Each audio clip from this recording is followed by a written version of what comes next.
नमस्कार, स्वागत है आपका आज की और एक नई वीडियो में। आज की वीडियो में हम डिस्कस करेंगे कि कैसे आत्मा और ब्रह्म रिलेटेड हैं और इनके बीच के रिलेशन को समझेंगे।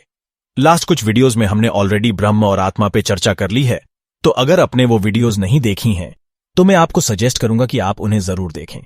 खैर, आज के वीडियो को अब शुरू करते हैं। हमने देखा है कि परम वास्तविकता को व्यक्तिपरक पक्ष से आत्मा और वस्तुगत पक्ष से ब्रह्म के रूप में जाना जाता है। इन दो शब्दों का समानार्थी रूप में उपयोग किया जाता है।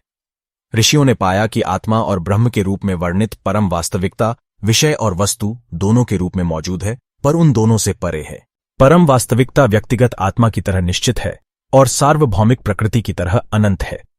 परम वास्तविकता में विषय और वस्तु का यह सम्मिश्रण और उसी में से आत्मा और अनात्मा का प्रकट होना ऋषियों द्वारा प्लेटो और हेगेल के जन्म से बहुत पहले समझा गया था। ड्यूसेन के अनुसार उन्होंने माना कि हमारा अंतरतम व्यक्तिगत अस्तित्व यानी आत्मा सार्वभौमिक प्रकृति के अंतरतम अस्तित्व यानी ब्रह्म के समान है। उपनिषद महान कहावत वह तू ही है अर्थात तत्त्वमसि की घोषणा करते हैं, जिसका अर्थ है मैं ब्रह्म हूं। इस कहावत से व्यक्ति को ब्रह्म के साथ अपनी पहचान का एहसास होता है। विषय में अनंतता का अभाव प्रतीत होता है और वस्तु में निश्चितता का अभाव, लेकिन परम वास्तविकता में अनंतता और निश्चितता दोनों हैं। आत्मा और अनात्मा समान और अनिवार्य रूप से परम वास्तविकता की ही अभिव्यक्तियां हैं। परम वास्तविकता में सूक्ष्म जगत और स्थूल जगत एक साथ विलीन हो जाते हैं। सूक्ष्म जगत में हम जागृत, स्वप्न और गहरी नींद की तीन अवस्थाओं का अनुभव करते हैं और हम स्वयं को चौथे, एक अंतर्निहित लेकिन पारलौकिक वास्तविकता के रूप में पहचानते हैं। इस स्थूल जगत में जागृत अवस्था विराट से, स्वप्न अवस्था हिरण्यगर्भ से, सुषुप्ति अवस्था ईश्वर से और चौथी अवस्था ब्रह्म से मेल खाती है। स्थूल जगत में शरीर विराट से मेल खाता है, जीवन और मन हिरण्यगर्भ से मेल खाते हैं, आत्मचेतना ईश्वर से मेल खाती है और आनंद ब्रह्म से मेल खाता है। परम वास्तविकता शुद्ध अस्तित्व, शुद्ध ज्ञान और शुद्ध आनंद से युक्त है। इसे सच्चिदानंद कहा जाता है, जो सत्य, ज्ञान और अनंतता का प्रतिनिधित्व करता है। यह सत्य, अच्छाई और सौंदर्य का अवतार है। परम वास्तविकता का एहसास करने से अदृश्य दृश्य बन जाता है, अज्ञात ज्ञात हो जाता है और अविचारित विचार बन जाता है। यह सब छांदोग्य उपनिषद में उद्दालक और श्वेतकेतु के बीच संवाद में खूबसूरती से वर्णित है। पिता अपने पुत्र श्वेतकेतु को इस प्रकार सिखाते हैं। शुरू में सत्य यानी ब्रह्म अकेला था, बिना किसी दूसरे के। इसने सोचा मैं बहुत हो जाऊं। फिर इसने स्वयं को इस विविध संसार में विकसित किया। इस प्रसंग से हमें पता चलता है कि विषय को वस्तु के साथ, सीमित को अनंत के साथ, सूक्ष्म जगत को स्थूल जगत के साथ, आत्मा को अनात्मा के साथ मिलना होगा। इनमें से किसी को भी स्वतंत्र नहीं माना जा सकता। दोनों रिलेटिव शब्द हैं और एक ही सिक्के के दो पहलुओं की तरह दोनों एक ही सत्य की अभिव्यक्तियां हैं। सत्य उनमें प्रवाहित होता है और उनके अस्तित्व का निर्माण करता है। फिर भी सत्य को उन तक सीमित नहीं किया जा सकता। अपने स्वभाव में यह उन दोनों से परे है। श्वेतकेतु का व्यक्तिगत स्वयं, जिसके बारे में वह तुरंत सचेत है और पूरी तरह से निश्चित है, अनंत वस्तुनिष्ठ वास्तविकता के साथ पहचाना जाता है, जो व्यक्तिगत स्वयं और पदार्थ की दुनिया सहित इस ब्रह्मांड का कारण है। लेकिन प्रभाव के एक हिस्से को पूरे कारण से कैसे पहचाना जा सकता है? श्वेतकेतु की आत्मा, जो दूसरों के साथ स्वयं भी एक प्रभाव है, अर्थात अन्य आत्माएं और पदार्थ, ब्रह्म के साथ एक कैसे हो सकती है? श्वेतकेतु का निजी और सीमित स्वयं इस संपूर्ण ब्रह्मांड का कारण कैसे हो सकता है? इसका उत्तर यह है कि आत्मा और अनात्मा दोनों ही ब्रह्म की अभिव्यक्ति मात्र हैं। ब्रह्म उन सभी में व्याप्त है और उनके अस्तित्व का गठन करता है। श्वेतकेतु का आत्म उस सार्वभौमिक आत्म के साथ एक है जो उसमें व्याप्त है। मैं जीवित हूं तो भी मैं नहीं, परंतु परमेश्वर मुझ में जीवित है। यह इसका सरल मतलब है। उपनिषदों में इस ब्रह्म का दो प्रकार से वर्णन किया गया है। इसे ब्रह्मांडीय, सर्वव्यापी, सभी अच्छे गुणों से परिपूर्ण कहा जाता है और इसे लौकिक, गुणहीन, अवर्णनीय, निष्प्रपंच, निर्गुण, निर्विशेष और अनिर्वाणजन्य भी कहा जाता है। यह भेद शंकराचार्य जी द्वारा ईश्वर और ब्रह्म के बीच किए गए प्रतिष्ठित भेद का मूल है। पहले को निम्न ब्रह्म या अपरा ब्रह्म या ईश्वर कहा जाता है और बाद वाले को उच्च ब्रह्म या पराब्रह्म या निरपेक्ष कहा जाता है। ईश्वर निरपेक्ष का व्यक्तिगत पहलू है और निरपेक्ष ईश्वर का अव्यक्तिगत पहलू है। पदार्थ, आत्मा और ईश्वर निरपेक्ष यानी पराब्रह्म की अभिव्यक्तियां मात्र हैं। लेकिन रामानुजाचार्य जी ने इस भेद को चुनौती दी है। उनके लिए निरपेक्ष ही व्यक्तिगत और अंतर्निहित ईश्वर है, और पदार्थ और आत्माएं उसके वास्तविक शरीर का निर्माण करते हैं। वह प्रकृति की आत्मा और आत्माओं की आत्मा है। रामानुजाचार्य उपनिषदों की व्याख्या ब्रह्म परिणामवाद के अर्थ में करते हैं, जिसका मतलब यह है कि ब्रह्म वास्तव में अपने आप को पदार्थ और आत्माओं की दुनिया के रूप में बदल देता है।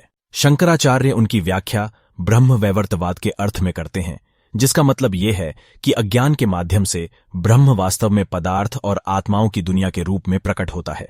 सरल भाषा में कहें तो यह कि रामानुजाचार्य ब्रह्म के परिवर्तन पर जोर दे रहे हैं और शंकराचार्य कह रहे हैं कि अज्ञान की वजह से हमें प्रतीत होता है कि ब्रह्म आत्माओं और पदार्थ में बदल गया है, जबकि वास्तविकता में ऐसा नहीं है। शंकराचार्य व्यक्तिगत ईश्वर के अस्तित्व से इनकार नहीं करते। वे तो ईश्वर को अद्वैतवाद द्वारा स्वीकृत सर्वोच्च स्वरूप मानते हैं, यानी ब्रह्म का उच्चतम संभावित स्वरूप। ब्रह्म को इस ब्रह्मांड के उत्पादन, रखरखाव और विनाश का कारण माना जाता है। सभी प्राणी उसी से उत्पन्न होते हैं, उसी में रहते हैं और उसी में लीन हो जाते हैं।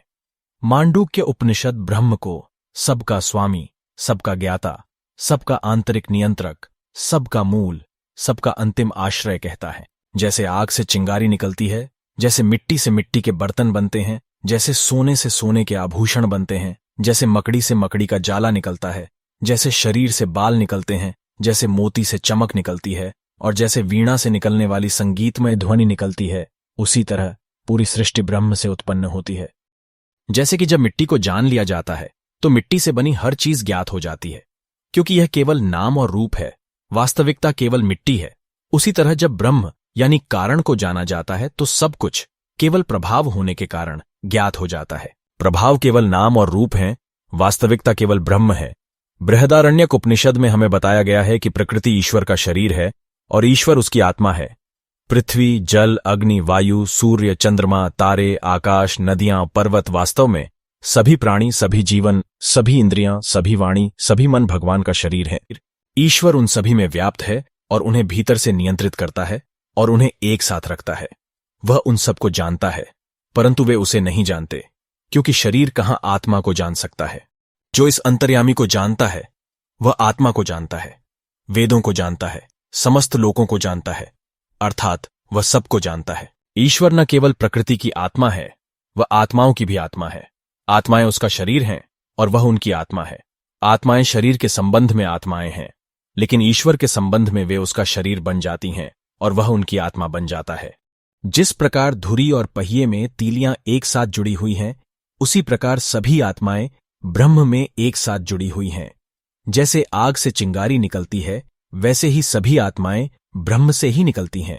ब्रह्म पारलौकिक निरपेक्ष, तुरीय या चतुर्थ, अमात्रा या मापहीन, अनिर्वचनीय या अवर्णनीय है। यह मूलभूत चेतना है, समस्त ज्ञान का मूल आधार है। यह व्यक्तिपरक और वस्तुगत दुनिया को एक पारलौकिक एकता में रखता है। यह ज्ञान, ज्ञाता और ज्ञेय की अनुभवजन्य त्रिमूर्ति की पृष्ठभूमि है। यह निर्विवाद परम ज्ञाता है, जो सभी पुष्टियों और निषेधों, सभी स्थितियों और संदेहों और खंडनों द्वारा पूर्वकल्पित है। यह स्वयं प्रकाशमान एवं स्वयं सिद्ध है।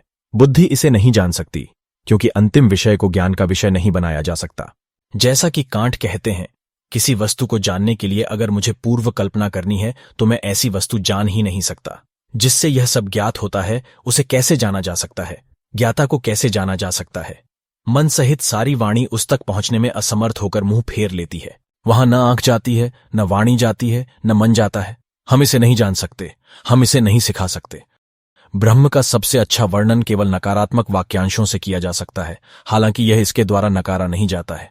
याज्ञवल्क्य ने इसका वर्णन इस प्रकार किया है: हे गार्गी, यह अविनाशी है, जिसकी बुद्धिमान लोग पूजा करते हैं, न स्थूल, न सूक्ष्म, न लघु, न दीर्घ, बिना छाया, बिना अंधकार, बिना वायु, बिना स्थान, बिना आसक्ति, बिना स्वाद, बिना गंध, बिना दृष्टि, बिना कान, बिना वाणी, बिना मन, बिना प्रकाश, बिना सांस, बिना मुंह और बिना अंदर या बाहर के। यह कुछ भी नहीं खाता है। जैसा कि आपने सुना, याज्ञवल्क्य ने नकारात्मक वाक्यांशों का प्रयोग करके ब्रह्म का वर्णन किया। इसके बाहर ऐसा कुछ भी नहीं है जिसे यह देख सके। शाश्वत ज्ञाता, स्वयं प्रकाशमान और वास्तविक, यह अपने आप चमकता है।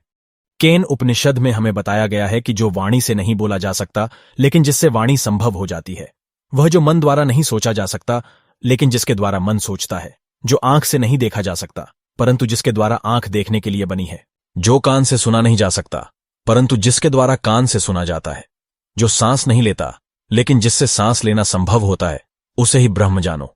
ब्रह्म उसके लिए ज्ञात है जो कहता है कि मैं इसे नहीं जानता, और यह उसके लिए अज्ञात है जो कहता है कि मैं इसे जानता हूं। तात्पर्य यह है कि जो ब्रह्म को अवर्णनीय के रूप में जानता है वह वास्तव में उसके स्वरूप को जानता है, और जो यह सोचता है कि ब्रह्म को सीमित मन द्वारा पर्याप्त रूप से वर्णित किया जा सकता है, वह उसके स्वरूप से चूक जाता है। नेति नेति यानी यह नहीं के माध्यम से ब्रह्म का अनुभवजन्य और नकारात्मक वर्णन आवश्यक रूप से ब्रह्म की पुष्टि ही करता है। नेति नेति ब्रह्म के बारे में सभी विवरणों को नकारता है, लेकिन स्वयं ब्रह्म को नहीं। इसे समझकर बुद्धिमान व्यक्ति को इसमें समाहित रहना चाहिए। यहां बहुलता नहीं है। जो लोग अनेकता में लीन हैं वे जन्म और मृत्यु के चक्र में घूमते रहते हैं। भय विविधता से उत्पन्न होता है, एकता से तो निर्भयता आती है। जो इस एकता को जान लेता है उसके लिए दुख और भय दूर हो जाते हैं। ब्रह्म के परम आनंद के सामने सभी खुशियां तुच्छ हो जाती हैं। जिस प्रकार नदियां अपने नाम और रूप को छोड़कर समुद्र में विलीन हो जाती हैं, उसी प्रकार बुद्धिमान व्यक्ति नाम और रूप से ऊपर उठकर ब्रह्म के साथ एक हो जाता है। इसे जानकर ही मनुष्य जन्म मृत्यु के सागर से पार हो सकता है। मुक्ति का और कोई दूसरा रास्ता नहीं है। तो ये था आज का टॉपिक, जिसमें हमने ब्रह्म और आत्मा के विषय पर साथ में एक कंपैरेटिव एनालिसिस किया। उम्मीद करता हूं कि आपको यह वीडियो अच्छा लगा होगा। आज की वीडियो जरा लंबी हो गई, पर अब हम नेक्स्ट वीडियो में किसी और टॉपिक पे बात करेंगे। आपका इस वीडियो को एंड तक देखने के लिए धन्यवाद। मिलते हैं और एक नई वीडियो में जल्द ही।